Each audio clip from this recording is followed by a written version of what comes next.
Love stories.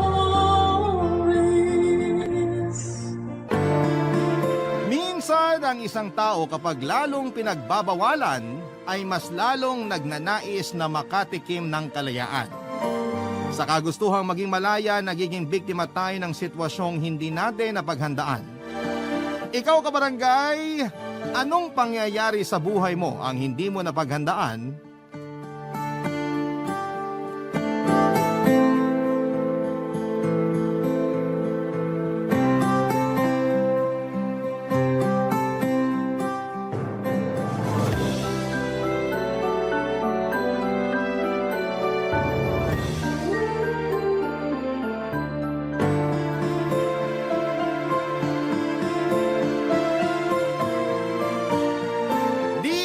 Papa Dudut. Magandang araw sa inyo, Papa Dudut. Ako po si Nati, 42 years old na sa ngayon at isang single mom. Bago ko po simulan ang kwento ko ay gusto ko po munang ipaalam sa inyo na matagal na po akong nakikinig sa programa ninyo. Nagsimula po ako sa pakikinig sa radyo hanggang sa nalaman ko na may mga upload na rin po kayo sa YouTube. At nagla-live airing na rin po kayo araw-araw sa inyong Facebook page sa Barangay LS 97.1. Kaya naman ngayon ay naisipan ko na rin pong sumulat sa inyo para ibahagi ang kwento ko. Papadudot na ulila po ako sa ama noong 15 years old pa lamang ako. Kaya ang nanay ko na ang mag-isang nagpalaki sa akin. Bunso ako sa aming magkakapatid at 3 lamang kami at 2 taon lang ang mga pagitan namin. Bata pa lamang ako ay naranasan ko na ang pagiging mahigpit ng nanay ko. At mas lumala yon noong nawala na si tatay na tanging kakampi ko sa buhay ko. Mula kasi sa tradisyonal na conservative na pamilya si nanay, kaya napakahigpit niya sa aming magkakapatid. Kahit nung nabubuhay pa ang tatay ko ay siya pa rin ang mas nasusunod. Si nanay naman ang namili ng kurso namin sa kolehiyo kaya lahat kaming magkakapatid ay nagtapos ng business administration. Nagkaiba lang kami ng major. Gusto kasi ni nanay na matuto agad kami sa pagnenegosyo dahil yun daw ang mag-aahon sa amin sa kahirapan. Hindi naman po kami yung masasabing talagang mayaman pero dahil madiskarte si nanay ay nabigyan niya kami ng magandang buhay kahit siya lang ang mag-isang nagtataguyod sa amin. Ginamit po ni nanay ang minana niyang lupa sa mga yumaon niyang magulang at yung perang naiwan ni tatay. Kasama na roon ang sariling ipon niya mula sa tindahan ng karne at bigasan sa palengke para maipagawa ang apartment niya na may 2 palapag. 6 unit na pinapaupahan namin. Yung 3 unit na nasa 2nd floor ay pinalagyan niya ng 3 double-deck bed para gawing bed space for rent. Marami rin kasing eskwelahan na malapit sa area namin kaya karamihan sa mga bed spacer doon ay mga estudyante. Papadudot kahit sa mga nakakarelasyon namin ay kontrolado rin ni nanay. Hindi sapat sa kanya yung may maayos na trabaho lang. Mas gusto niya yung masasabing successful na sa buhay o di kaya ay galing sa may kayang pamilya ang mapapangasawa namin. Ang kaso'y taliwas sa inaasahan niyang naging first boyfriend ko. At kahit na hindi naman kami nagkatuluyan, parang buong buhay ko nang dinala ang pagkakamaling yon, Papadudot.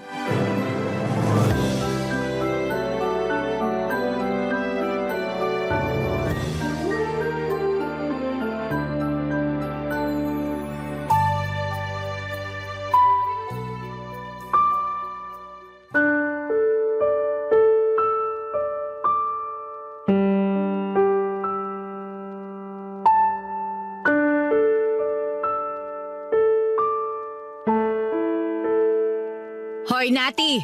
Sino na naman ang pumaporma sa'yo? May nakapagsabi sa akin na may bago ka na naman daw manliligaw ah. Sino na naman po nagsabi sa inyo niyan? Hindi na mahalaga kung sino yung nagsabi sa akin. Ang ipinupunto ko rito, hindi ka na dapat nakikipagrelasyon sa kung sino-sino. Pasensya na po kayo, Nay, pero nasa tamang edad na naman po ako eh. Hindi niyo na po ako kailangang paghigpitan. 37 na ako, baka nakakalimutan niyo. Wala akong pakialam sa edad mo. Hanggat hindi ko nakikilala yung manliligaw sa'yo, hindi ka pwede makipag-usap sa kanila.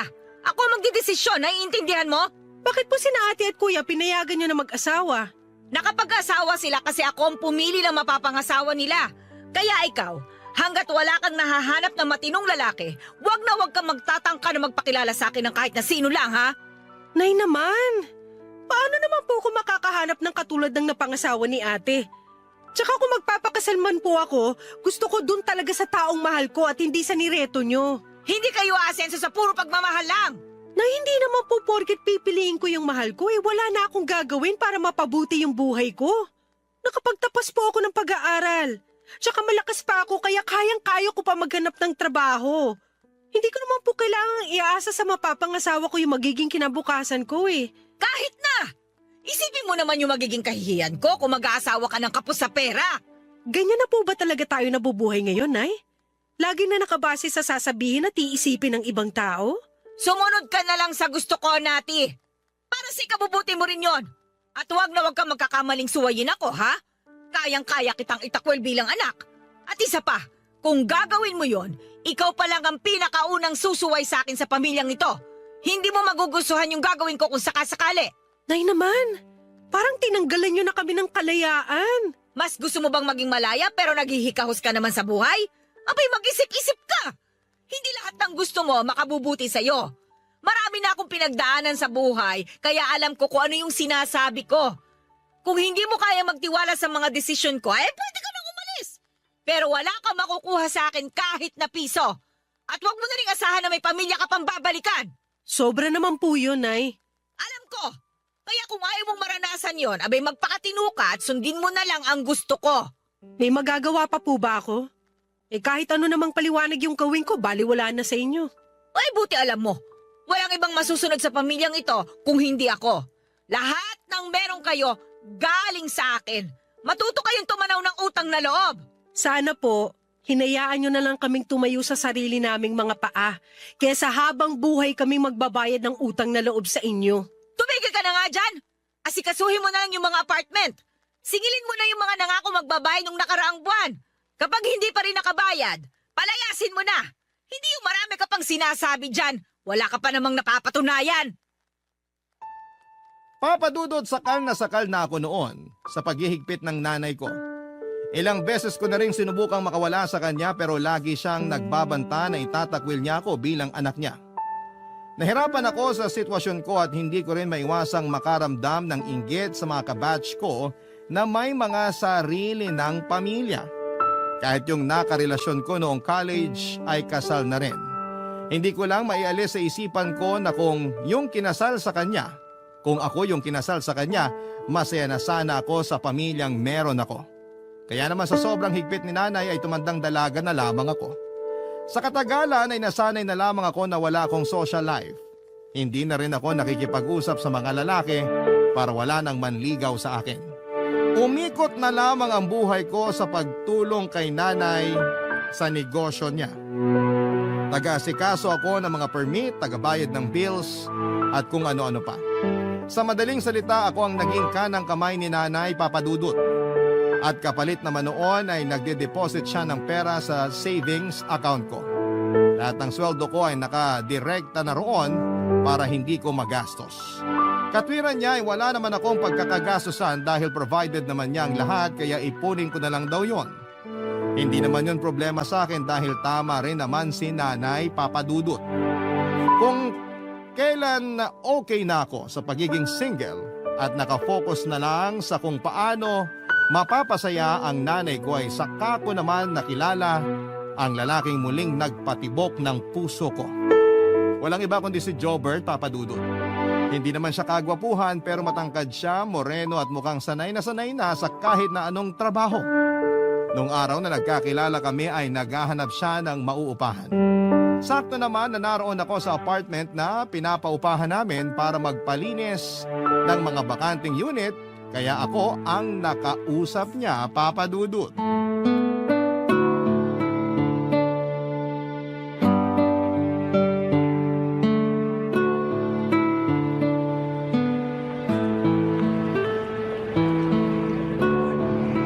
Excuse me po, Miss, nangungupahan ka rin ba rito? May tatanong lang sana ako. Ano yung itatanong mo? May bakante pa kaya dyan? Isang buong kwarto ba o bed space lang? Bed space lang. May bakante pa roon sa pinakadulong kwarto. 2 pa yung bakante. Kung gusto mo sa'yo na yung isa. Buti na lang meron dito. Kanina pa kasi ako naghahanap ng mauupahan. May mga nakita naman ako pero masyadong mahal.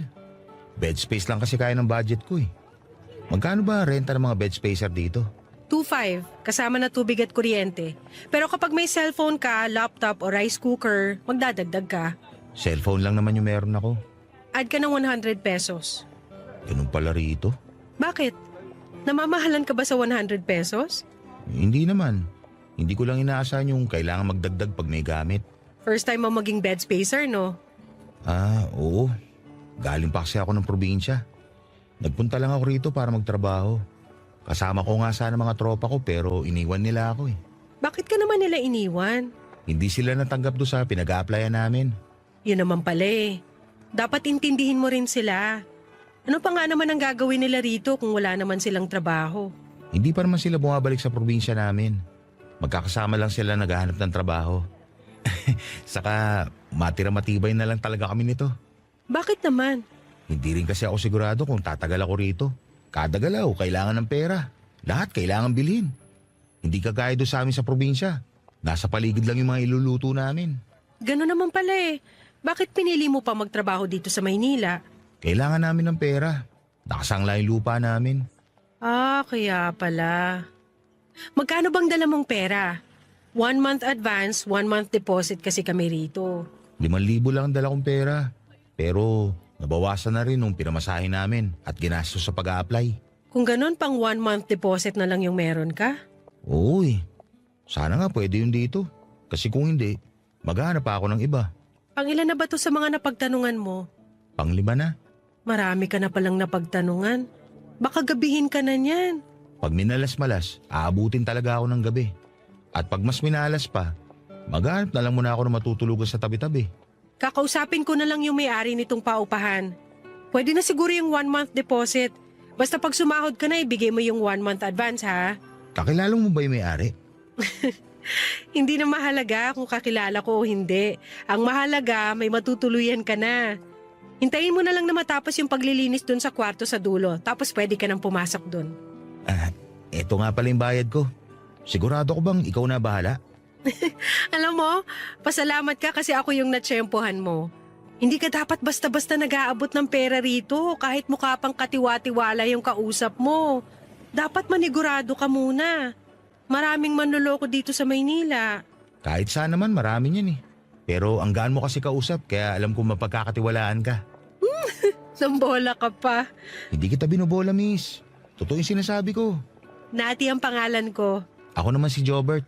Ano nga pala yung trabahong ina-applyan mo? Sa housekeeping. Janitor ako sa hotel. Janitor ka pala. Saan nga pala yung probinsya nyo? Taga-Samar ako. Taga-Samar ka pa tapos dito mo naisip mamasukan sa Maynila? Inaya kasi ako ng mga kaibigan ko. Sabi, mas marami daw mapapasukan trabaho rito. Pero ang ending, iniwan ka naman nila. Nasaan na ba yung mga kaibigan mo ngayon? Naghahanap pa sila ng trabaho. Nagkahiwa-hiwalay na kami nung sinabi kong natanggap ako. Parang sumama pa nga loob nila sa akin eh. Ayaw mo bang sumama sa kanila? Gusto pero natanggap na ako sa ina-applyan namin eh.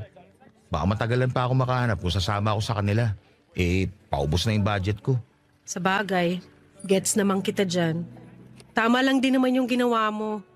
Importante na magkaroon ka kagad ng trabaho kasi hindi ka makakasurvive dito nang wala kang pera. At wala akong matutuluyan kaagad kundi dahil sa'yo. Kaya maraming salamat ha. Ang ganda-ganda mo na, ang bait-bait mo pa.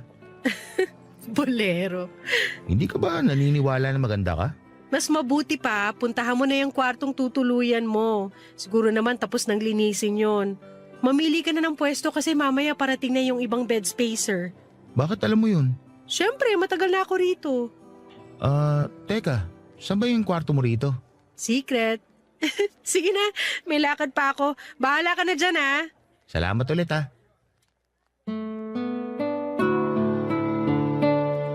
Papadudot, hindi ko sinabi kay Jobert na ako ang namamahala sa apartment na yon at pamilya namin ang may-ari.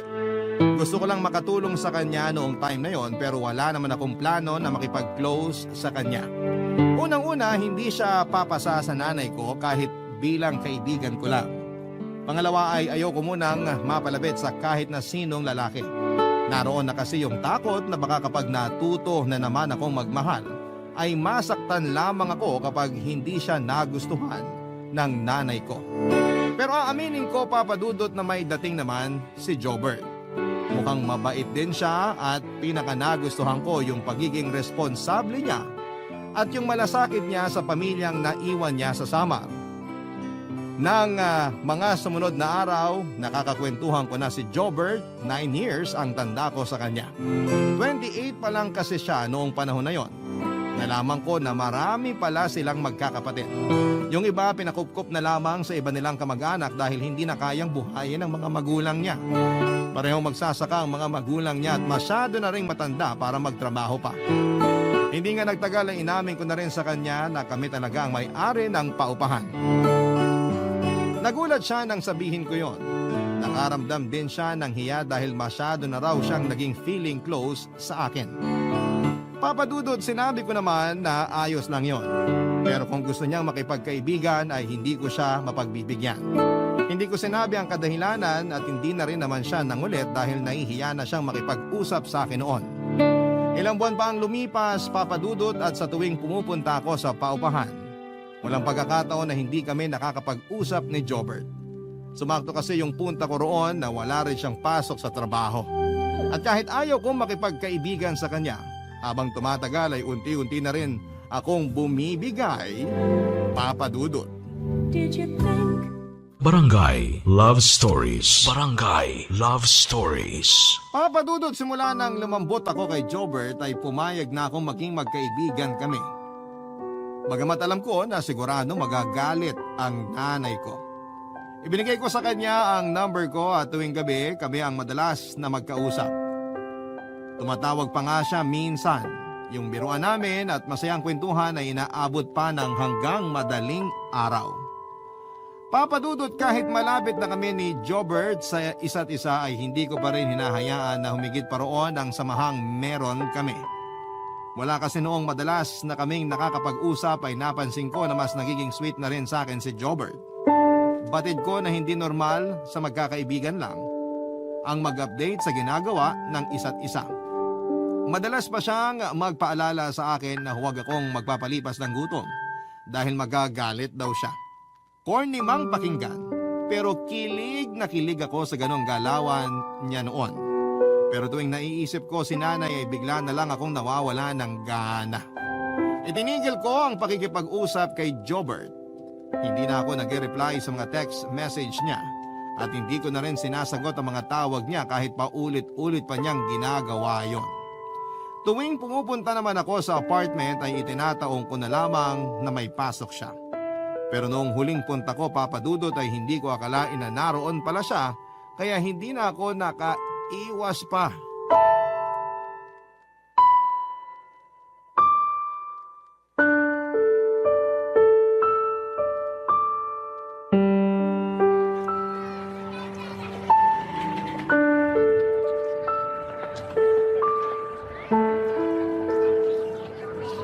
Nati! Ano bang kailangan mo? Iniiwasan mo ba ako? Hindi kita iniiwasan. Ano bang pinagsasasabi mo dyan? Hindi ka na nagre-reply sa mga text ko. Pati tawag ko, hindi mo na rin sinasagot. Busy ako sa trabaho. Maraming pinapaasikaso sa akin si nanay. Kahit sa gabi, Pagod na ako ng ganong oras kaya hindi na ako nagsiselfone. hindi ako naniniwala. Iniiwasan mo lang talaga ako. Ano naman kung hindi ako sumasagot sa tawag mo o nagre-reply sa mga text mo? Wala naman akong obligasyon na gawin yon. Hindi mo ako girlfriend. Akala ko ba nagkakamabutihan na tayo? Huwag ka ngang assuming. Natuwa lang ako sa'yo noon kaya madalas tayo magkausap. Alam kong hindi ka nagsasabi ng totoo. Sinasabi mo lang yan para layuan na kita. Eh ano naman kung ganun nga? Sabi ko na nga ba eh. Inaasahan ko na rin naman na gagawin mo to nung nalaman ko na may kaya yung pamilya mo. Nakakahiya nga naman kung makikita ka na ikihalubilo sa isang janitor na kagaya ko. Walang kinalaman sa trabaho mo yung pag-iwas ko. Baka dahil sa itsura ko. Hindi rin. Eh ano? Sabihin mo naman sa akin kung bakit. Wala akong kailangang sabihin sa'yo. Bumalik ka na ron sa kwarto nyo. May lakad pa ako. Gusto kita, Nati. Gustong gusto kita. Huwag mo naman ako iwasan. Gusto lang kita makausap. Yun na lang yun, nagpapasaya sa akin ngayon. Kahit gusto mo ako, hindi pwede maging tayo. Iba yung gusto kong lalaki. Hindi ikaw. O hindi mo ako gusto, bakit pinagpupuyatan mo ako? Bakit nakikipag-usap ka sa akin hanggang madaling araw? Imposibleng wala lang yun. Alam ko na may ibig sabihin lahat ng ginagawa mo, pero pinipigilan mo lang yung sarili mo. Tsaka kahit hindi mo aminin, alam ko na dahil yun sa estado ng buhay ko. Napakalit lang ng sweldo ko kumpara sa kinikita nyo. Baka nga iniisip mo pa na pera lang habol ko sa'yo kaya ako nagkakaganito eh. Hindi kita pinag-iisipan ng ganyan. Sabihin mo na lang kasi yung dahilan kung bakit mo ko iniiwasan. Hindi ka ba marunong umintindi? Hindi nga kita gusto. Hindi tayo pwede at mali lahat ng iniisip mo. Kung gusto mo magka-girlfriend, ibang babae na lang yung ligawan mo, wag na ako. Ikaw gusto ko eh. Kaya agad hindi mo sinasabi sa akin yung totoong dahilan ng pag-iwas mo, hindi ako titigil, Nati. Liligawan kita kahit ayaw mo. Pupuntahan kita sa inyo. Wag na wag mong gagawin yan! Bakit? Kinakaya mo ba talaga ako? Bakit pa paulit-ulit ka? Nakakairita ng pakinggan! Pasensya ka na. Gusto lang naman talaga kita makausap. Hindi nga pwede ang kulit-kulit mo! Kahit sandali lang oh. Sige na naman. Kung gusto mong kausapin pa kita, huwag kang gumawa ng eksena rito, ha? Isa pa wala ka sa lugar para pilitin ako makipag-usap sa'yo. Kapag sinundan mo pa ako, palalayasin na kita rito. Wag naman. Kailangan ko na matutuluyan. Pwes huwag kang makulit. Matuto kang lumugar. Tenant ka lang namin dito. At wala tayong espesyal na ugnayan. Naiintindihan mo? Papadudot labagman sa kalooban ko na magbitaw ng masasakit na salita kay Jobert, ay ginawa ko pa rin para lang tigilan na niya ako. Kung magpapatuloy pa kasi ang pag-uusap namin ay posibleng makarating na yon kay nanay at siguradong palalayasin niya roon si Jobert. Ayoko mangyari yon. Alam ko kung gaano kahirap ang sitwasyon niya at ayoko nang makadagdag pa sa iniisip niya. Iniwasan na rin ako ni Jobert matapos ko siyang sabihan ng mga masasakit na salita. Doon naman ako nakonsensya. Nang huli kong punta sa apartment ay nag-usap kaming dalawa at sinabi ko na sa kanya ang totoong dahilan kung bakit ko siya iniiwasan. Matapos kong ipaliwanag ang sitwasyon ay sa kanya lamang ako na unawaan. Sa huli tumuloy pa rin si Jobert sa pangliligaw sa akin at sinagot ko naman. Pero may usapan kami na walang dapat na makaalam tungkol sa relasyon naming dalawa. Tumagal ng ilang buwan ng relasyon namin ang hindi nalalaman ni nanay. Sobrang saya ko noon dahil naranasan ko yung meron ng nag-aalaga sa akin. Palaging nag-aalala at palagi akong pinapasaya. Natuto akong magpaganda ulit at magpa-sexy. Mula nung maging kami ni Jobert ay madalas akong pumupunta sa apartment. Nang minsan kasing may nangyari sa amin sa hotel pagkatapos naming mag-date ay doon ko naramdaman na parang bumata ako ng ilang taon. Kaya naman nung nangyari yon ay hinahanap-hanap na yon ang katawan ko, ay ako na mismo ang gumagawa ng paraan para magkasama kami ni Jobert. Dahil mahal na mahal ko si Jobert ay tinulungan ko siya sa problema niya sa pera. Kapag nagigipit siya ay pinapahiram ko siya ng pampadala sa probinsya. Hindi rin ako mahigpit sa kanya sa pagbabayad ng renta dahil ako na nga lang muna ang nagbabayad tuwing wala nang natitira sa sweldo niya. Binigyan ko na lamang siya ng isang kwarto para wala na siyang kasama at malaya na rin naming nagagawa ang kahit na anong bagay nang walang nakakakita sa amin. At dahil doon kahit papaano ay nakakaramdam ako ng kalayaan.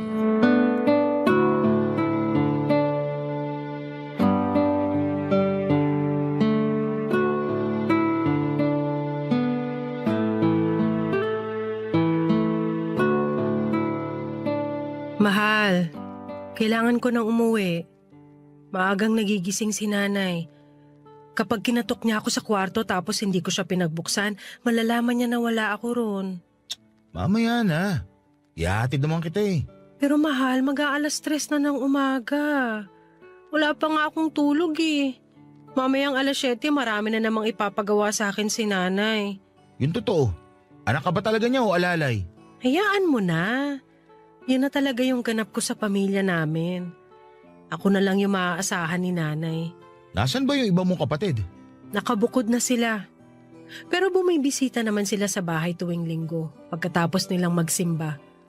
Isa kasi yun sa mga rule ni nanay. Yung kahit may pamilya na kami at busy na sa sarili naming buhay, dapat pa rin kami maglaan ng isang araw para magkasama-sama. Mabait naman pala yung nanay mo eh. Sa ibang bagay, oo. Pero pagdating sa mga nakakarelasyon namin, hindi. Gusto niya kasi yung mayaman. O kaya basta may negosyo. Huwag ka sana ma-offend ha. Ipapaliwanag ko lang naman. Kapag mga kagaya mo kasi na mababa ang sweldo, ipapahiya ka lang ni nanay. Sasabihin niya wala ka namang mararating sa buhay kung janitor ka lang. Grabe naman siya mangmalit ng ibang tao. Kaya nga ako nag-iingat, 'di ba? At sa ginagawa mo ngayon, ipapahamak mo lang ako. Ganito na lang ba tayo palagi? Kapag napasaya na kita, uuwi ka na. Paano naman ako, mahal? Gusto pa kita makatabi matulog. Magagawa rin natin yan. Pero sa ngayon hindi pa pwede. Hindi ka pa ba masaya na may oras pa rin ako sa'yo? Parang hindi naman masaya yung ganito. Parang nanlilimos na ako ng oras sa'yo. Mahal, huwag ka nang magtampo. Hayaan mo babawi ako. May bala ka pa ba talagang umiwalay sa nanay mo?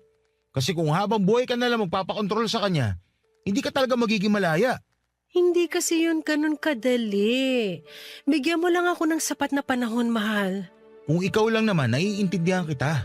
Pero yung nanay mo, ang labo talaga eh. Maiintindihan ko pa siya kung minor de edad ka pa. Pero mahal, 37 ka na. Dapat nga may anak ka na ngayon. Hindi ko nga alam kung mararanasan ko pa yun eh. Malay mo, magbago isip ng nanay mo kapag nabuntis kita. Mas malaking problema yung sinasabi mo. Ang hirap kasi ng ganito. Para tayong mga kriminal na nagtatago. Para nagkikita na lang tayo tuwing gusto natin may mangyari sa atin. Namumukha naman tayong mga tanga nito eh. Sa umpisa lang naman to. Hayaan mo na muna natin ganito ang setup natin sa ngayon. Mahal naman, seryoso ko. Siyempohan mo na yung nanay mo para maipakilala mo na ako sa kanya. Wala naman akong habol sa pera niyo eh. May trabaho naman ako.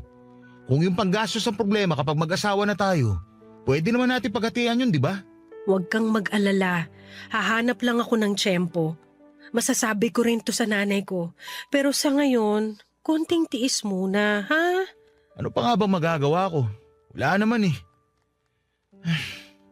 Sige na, magbihis ka na. Ihahatid na kita sa inyo. Kahit hindi mo na ako ihatid, kaya ko ng sarili ko. Delikado sa labas. Huwag na matigas yung ulo mo. Sige na, oo na. Magpapahatid na ako. Nga pala, huwag ka muna pumunta rito mamayang gabi. Ha? Bakit? Baka makahalata na yung nanay mo. Sa susunod na linggo na lang ulit. Sa bagay. Pero mamimiss kita, mahal. Mamimiss din naman kita eh. Pero sabi mo nga diba, tiis-tiis muna. Papadudot halos isang linggo kaming hindi nagkita ni Jobert. Nag-uusap naman kami sa text o sa tawag pero naging madalang na rin yon kalaunan. Gayunpaman kahit ramdam ko na medyo lumalayo na sa akin si Jobert ay hindi ako nag-isip ng kung ano-ano. Iniisip ko na lamang na para sa ikabubuti ko rin ang ginagawa niya. Madalas na kasi siyang nag-overtime sa trabaho kapag wala naman siyang pasok ay umi-extra siya bilang labor sa panibagong apartment na pinagagawa ni nanay. Makalipas nga ang mahigit isang linggo ay doon na ako nakaramdam ng pagkahilo at nakakaranas pa ako ng pagsusuka tuwing umaga. Kahit na hindi pa sigurado ay malakas ang hinala ko noon na buntis ako at nakumpirma ko rin naman yon, papadudot. Magkahalong saya at takot ang nararamdaman ko ng mga oras na yon. Pero para hindi ako ma-stress ay mas pinili ko na lamang na ma-excite dahil sa wakas ay magkakaanak na ako. Umasa ako na baka sakaling yun na ang makakapagpalaya sa akin sa nanay ko. Kaya naman noong araw ding yon ay pinuntahan ko si Jobert sa paupahan para sabihin ang tungkol sa magiging anak namin.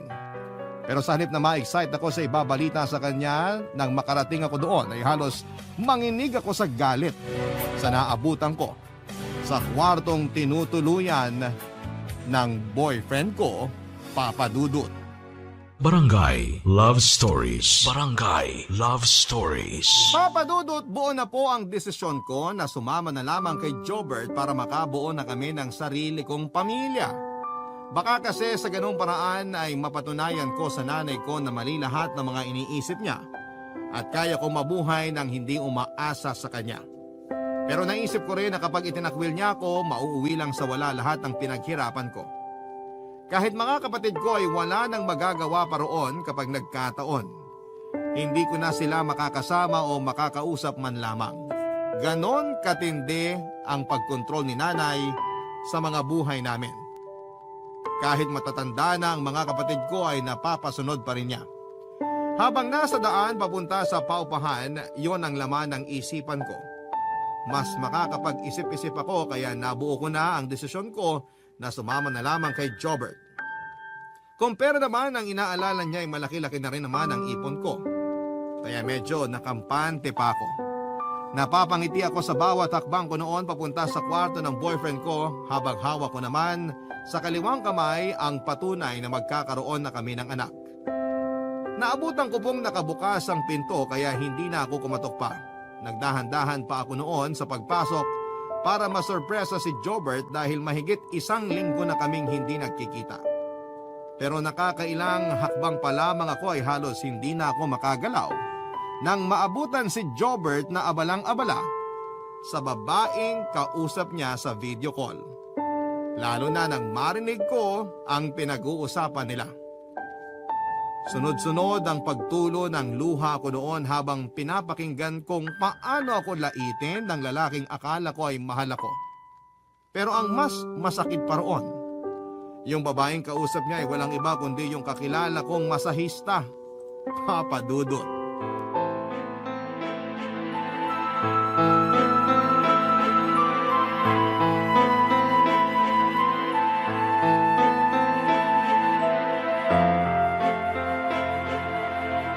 Uy! Mahal? Sino yung kausap mo? Kanina ka pa ba dyan? Oo! At dinig na dinig ko lahat ng pinag-usapan niyo ng babae mo! Mahal, hindi ko babae yun. Ikaw lang ang babae sa buhay ko. Huwag mo na ako lokohin! Narinig ko yung sinabi mo! Wala yun, mahal. Biruan lang yun. Tinawag mo akong matanda! Kung makapagkwento ka sa babaeng yun, parang diring-diri ka sa akin? Kung tawagin mo akong matanda, gano'n-gano'n na lang? Parang di ka nakikinabang sa akin ah! Hindi naman ikaw yung pinag-uusapan namin. Ano ka ba? Anong hindi? Narinig ko yung pangalan ko! Ano? Hindi ka na makapagsalita? Itatanggi mo pa? Hindi ako tanga, Jobert! Pasensya na. Pasensya na? Yun lang ang masasabi mo? Inansulto mo yung buong pagkatao ko? Akala ko pa naman mahal mo talaga ako. Yung pala ginagamit mo lang din ako para makaluwag-luwag ka. Ginawa mo akong palabigasan. Wala na akong mapagpipilian. Gipit na ako nun. At nung nakilala kita, nakakita rin ako ng oportunidad. Kaya sinamantala ko na. Ang kapal na mukha mo! Hayop ka! Huwag ka nga sumigaw dyan. Nakakahiya sa ibang tenant dito. Mas nakakahiya ka! Pagkatapos kitang tulungan, nagawa mo akong lokohin! Hahanap ka ng alan ng ipapalit sa akin sa isang masahista pa! Masarap pa siya magmasahe? Ha? Kaya ka bang dalhin sa langit? Oo! Masarap! Mas masarap siyang kasama. Mas bata. Hindi kagaya mo na malapit na mag-40. Pero kala mo teenager ka pa kung pagbawalan ng nanay mo. Sa tingin mo, may mararating ka kung sunod-sunura ka lang naman sa nanay mo mata pobre? At ikaw, sa tingin mo, may mararating ka sa pagiging mayabang na janitor? Kapal na mukha mo? Buti sana kung napakabuti mong tao eh. Bilib na sana ako sa'yo. Dahil sa mga kinuwento mo, pero sigurado ako na inimbento mo lang din lahat yon para makakuha ka ng pera sa akin! Kung sabihin ko nga na hindi totoo lahat ng yun, may mababago pa ba? Wala na, di ba? Hindi pa rin kita mahal at hindi pa rin kita magugustuhan. Hayop ka! Demonyo ka talaga! Hayop na kung hayop pero nakakasawa ka na. Matagal na ako nagtitiis sa'yo matanda ka. Akala mo ba? Nag-e-enjoy talaga ako tuwing pupunta ka rito gabi-gabi? Nagtitiis lang ako kasi kailangan ko ng pera. Pero ang totoo, sukang-suka na ako sa'yo. Kahit anong paganda pa yung gawin mo, amoy langis na panghilot ka. Wow! Parang luging-lugi ka pa sa akin ah! Ha! Para sabihin ko sa'yo, tinitiis ko lang pero amoy tulok ka, tanga! Hindi kita pinupula kasi mahal kita. Pero ngayong alam ko na yung ugali mo, pareho lang pala sa pagkatao mo. Mabaho! Pati laway mo malansa! Mas malansa pa sa ihi ng kambing, buisit ka! Ang sakit mo magsalita. Masakit kasi totoo! Kung magkakasakitan lang din pala tayo, mas mabuti pa maghiwalay na tayo. Mas mabuti pa nga! Pero bago yun, magbalot-balot ka na ng mga gamit mo kasi palalayasin na kita rito! Ano? Bakit? Ano bang inaasahan mo? Patitirahin pa rin kita rito pagkatapos sa ginawa mo? Bobo ka ba? Kapal mo naman! Ako nagbabayad ng renta mo! Kaya paalisin kita rito kung kailan ko gusto! Magbabayad naman ako eh. Kahit maging bed spacer na lang. Wala! Anong bed spacer, bed spacer? Nakuha mo pang mamili? Malis ka na! Bilisan mo mag-empake ng mga gamit mo! Pauupahan ko agad tong kwarto! Baka naman pwedeng bigyan mo pa ako kahit 1 buwan lang. Ano to, gaguhan? Ha? Humihirit ka pa talaga ng 1 buwan? Kapal talaga ng apag mong umag ka? Wala! Hindi na ako maaawa sa isang oportunista kagaya mo! Umalis ka na rito! Dati naman. Kahit isang... Kung ka tumira sa babae mo! Wala ka ng lugar dito!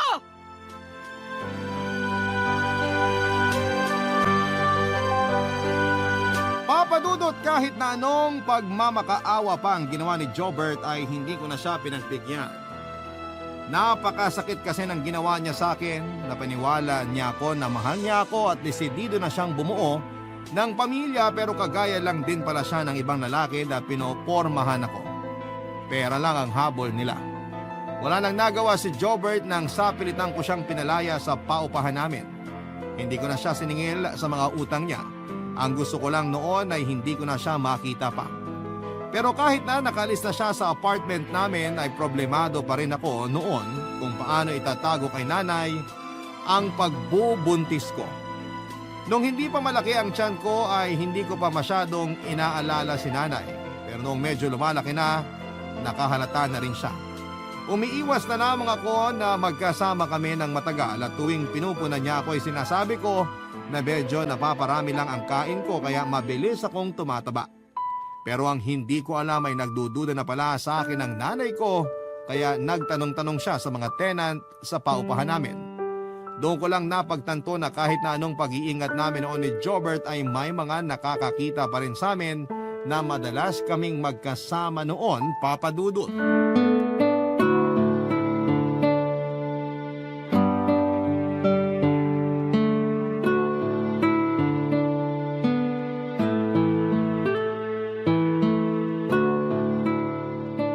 Nati, napapansin ko talaga na parang nagkakalaman ka ah. Napaparami lang po ang kain, Nay. Nung nakaraan niyo pa po pinupuna tong katawang ko. O akala ko ba'y nagda-diet ka?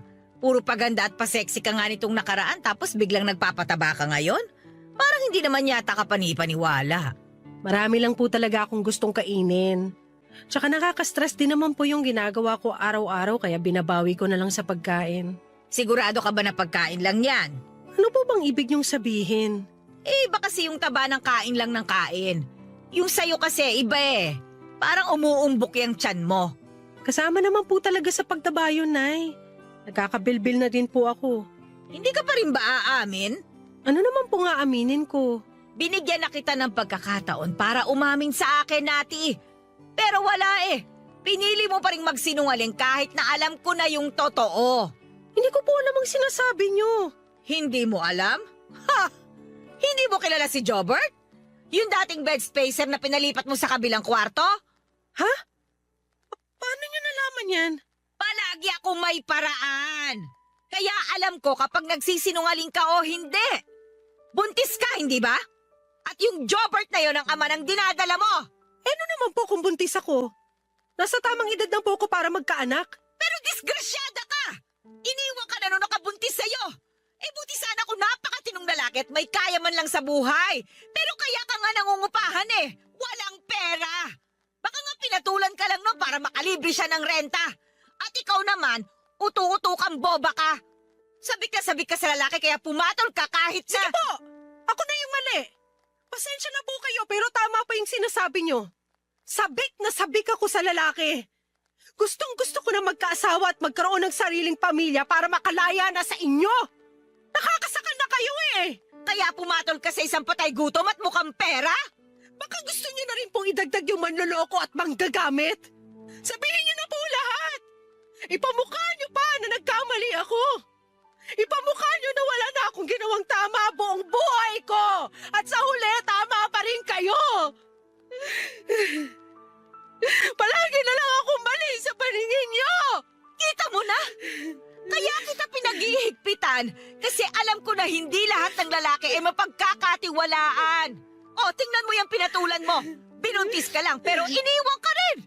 Kung kailan ka naman tumanda ha, tsaka ka pa naman mas lalong naging tanga sa pagpili ng mapapangasawa. Wala na po ako magagawa, Nay. Ginamit niya lang ako. Kasalanan ko na nagpaloko ako sa kanya. Akala ko mahal niya ako. Pero mas pinili niyang sumama dun sa masahista niya. At ikaw rin yung nagpapapunta ng masahista sa kwarto niya. Hindi ba? Oo, di kasalanan mo nga talaga. Kung nakinig ka lang sana sa akin, hindi mangyayari sa'yo yan. Sorry po, Nay. Nagkamali po ako. Sana nga po nakinig na lang ako sa inyo. O ano bang plano mo? Gusto mo bang ipalaglag yung bata? Nay, wala po siyang kasalanan. Hindi siya dapat madamay sa mga maling desisyon ko sa buhay. Palalakihin ko po siya ng maayos kahit wala siyang ama. O ikaw ang bahala. Basta kargo mo yan. Magsikap ka para matustusan mo yung pangangailangan ng anak mo. Opo, Nay. Ako na pang bahala sa anak ko. Wala na naman tayong magagawa eh. Naandyan na yan. Hindi naman ako kampon ni Satanas para utusan kang ipalaglag yung ipinagbubuntis mo. May nagawa ka pa rin namang tama kahit papano. Hindi ka nagmakaawa sa lalaking yun at pinalayas mo siya. Sapat na yon. At dapat, hanggang doon na lang ang relasyon ninyo, ha? Mabubuhay ka kahit walang lalaki sa buhay mo. Tingnan mo ako. Hanggang ngayon, maayos naman ako kahit wala akong asawa. Hindi ba? Kaya magpakatatag ka. Kailangan ka ng anak mo.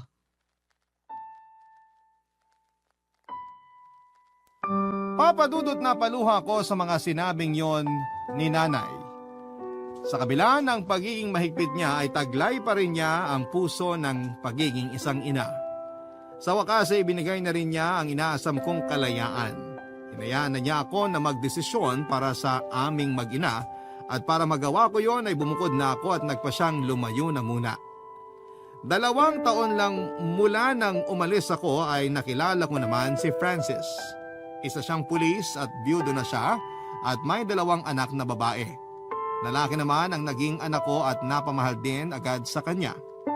Sa ngayon, Papa Dudut, ay nagpaplano na kaming magpakasal at may basbas na rin po yon ni nanay.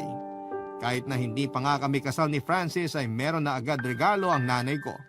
Napaluhan na lamang ako nung malaman ko na ililipat na sa akin ang titulo ng paupahan namin, Papa Dudut.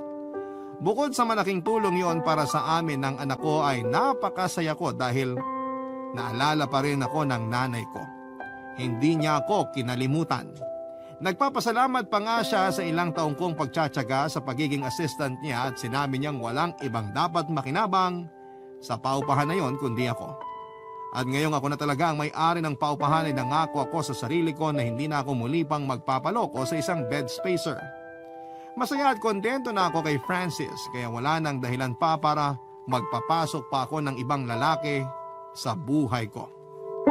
Papa Dudut, hanggang dito na lamang po ang kwento ko at sana po kahit papaano ikapulutan po ito ng aral ang naging karanasan ko. Maraming salamat po sa inyo at sa Barangay LS para sa pagkakataong may bahagi sa Barangay Love Stories ang aking kwento. Ang inyong forever kapuso at ka-barangay, Nati. Nagustuhan ng iyong napakinggan? Ituloy yan via live stream sa www.gmanetwork.com/radio.